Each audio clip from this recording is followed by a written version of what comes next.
Hey everyone, I'm Sudeep. In this video, we will see different types of data, that is structured and unstructured data. Today, we live in an era where tons of data are generated every second across the world over different platforms such as web, email, social media, e-commerce, and so on. Let's talk about the structured and unstructured database with an library example. Imagine a library stores the book information in a structured database like MySQL. In this case, data is organized neatly inside the table.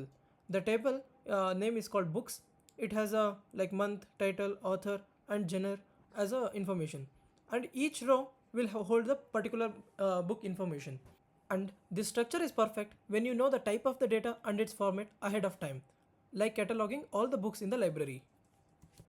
So the definition of the structured data, it is organized and stored in rows and columns with a fixed schema. Now let's move to the unstructured database like Mongo DB.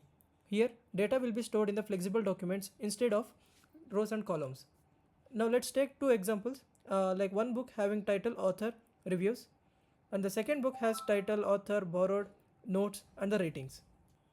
Here we can notice how the data is not forced into a fixed structure. Each book document has the freedom to store whatever the relevant data like reviews, borrowed status, and ratings.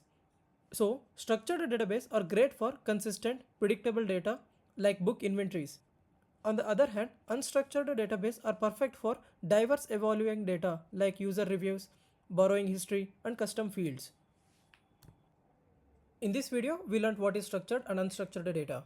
Structured data is organized and stored in the rows and columns with a fixed schema, and unstructured data is stored in flexible format without a predefined schema. Thanks for watching. Don't forget to like the video and subscribe to my channel.